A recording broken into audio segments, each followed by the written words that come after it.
10 ஆண்டுகளுக்கு பின் சென்னை மார்கழி சீசனில் முன்னணி கர்நாடக இசைக்கலைஞரான டி.எம். கிருஷ்ணா பங்கேற்ற நிகழ்ச்சி பெரும் வரவேற்பை பெற்றது. அது பற்றிய செய்தி தொகுப்பை பார்க்கலாம். மியூசிக் அகாடமியை அதிரவிட்ட டி.எம். கிருஷ்ணா.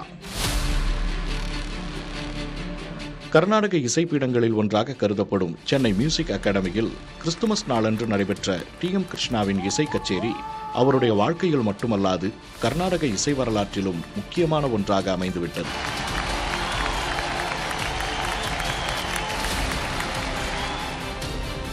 சென்ற 10 ஆண்டுகளாகவே டி.எம். கிருஷ்ணா தொடர்ந்து பல தாக்குதல்களை சந்தித்து வந்தார். கர்நாடக இசையை ஜனநாயகப்படுத்த வேண்டும், பிராமணமயமாக்கப்பட்டுவிட்ட கர்நாடக இசையை எல்லோருக்குமானதாக உருமாற்ற சீர்திருத்தங்கள் வேண்டும் என்று அவர் பேசிய தொடர் பேச்சுகளும் செயல்பாடுகளும் கூட இதற்கு முக்கியமான ஒரு காரணமாக அமைந்திருந்தது. ஒரு கட்டத்தில் கலை பன்மைத்துவத்துக்கு எதிராக சூழல் இருப்பதாக கூறி இனி மார்கழி சீசன் கச்சேரிகளில் பங்கேற்க மாட்டேன் என்றே கிருஷ்ணா அறிவித்தார். இதற்கு பின் குப்பங்களுக்கும் சேரிகளுக்கும் சென்று வெகுஜன மக்கள் மத்தியில் கச்சேரிகள் பாடுவது, சாதியத்துக்கு எதிராக முழங்குவது என்று அவர் தொடர்ந்த நடவடிக்கைகள் மேலும் சர்ச்சைகளை உண்டாக்கின. கர்நாடக இசை மேதை எம்.எஸ். சுப்புலட்சுமியை பிராமணியம் விழுங்கிவிட்டது என்று பொருள்பட அவர் எழுதிய கட்டுரை இதன் உச்சமாக அமைந்தது. சமீபத்தில் கூட எம்.எஸ். சுப்புலட்சுமி விருது அவருக்கு அறிவிக்கப்பட்டது பெரும் சர்ச்சைக்கும் தொடர்ந்து நீதிமன்ற வழக்கு விசாரணைக்கும் வழிவகுத்தது. தன் முடிவை மாற்றிக்கொண்டு 10 ஆண்டுகளுக்கு பிறகு சென்னை மார்கழி கச்சேரிகளில் பங்கேற்பேன் என்று கிருஷ்ணா சமீபத்தில் அறிவித்தார். கிருஷ்ணாவின் நடவடிக்கைகளால் கர்நாடக இசை ரசிகர்கள் அவரை வெறுத்துவிட்டனர். இந்த நிகழ்ச்சியை கர்நாடக இசை ரசிகர்கள் புறக்கணிப்பார்கள் என்ற பேச்சு இதையொட்டி எழுந்தது. இசைக்கலைஞர்கள் சிலர் கிருஷ்ணா மீது முன்வைத்த விமர்சனங்களும் கூட சமூக வலைதளங்களில் வைரலாகின. இத்தகு சூழலில் மியூசிக் அகாடமியின் 98வது ஆண்டு மார்கழி கச்சேரிகளின் ஒரு பகுதியாக டி.எம். கிருஷ்ணாவின் கச்சேரி கிறிஸ்துமஸ் நாளன்று நடைபெற்றது.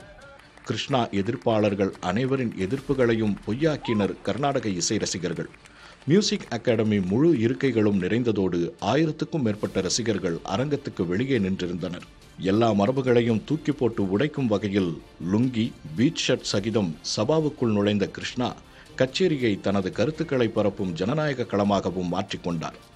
ராமரோ கிறிஸ்துவோ அல்லாவோ எல்லா இறையருளும் ஒன்றுதான் என்றும் எல்லா மனிதரும் ஒன்றுதான் என்றும் பொருள்படும் பாடல்களை பாடிய கிருஷ்ணா கச்சேரியின் உச்ச பாடலாக அமைந்தது எழுத்தாளர் பெருமாள் முருகன் எழுதிய சுதந்திரம் வேண்டும் பாடல்.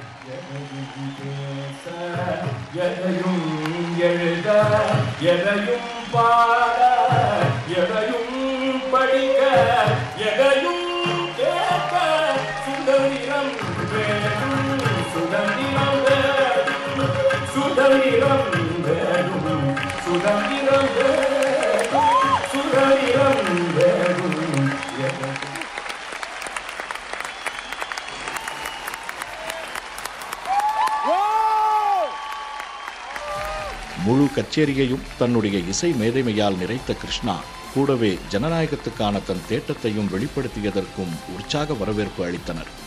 கச்சேரி முடிந்ததும் அகாடமி நிர்வாகி அவரை வாரி அணைத்துக் கொண்டதும் ஒட்டுமொத்த அரங்கமும் எழுந்து நின்று பல நிமிடங்களுக்கு கைத்தட்டியதும் சமூகத்தின் மனசாட்சியாக விளங்கும் ஓர் அற்புத கலைஞருக்கான மகத்தான மரியாதையாக அமைந்தன. இது வரலாறு என்றார்கள் ரசிகர்கள். உண்மைதான், இது வரலாறுதான். புதிய தலைமுறைக்காக ஜனவாகன்.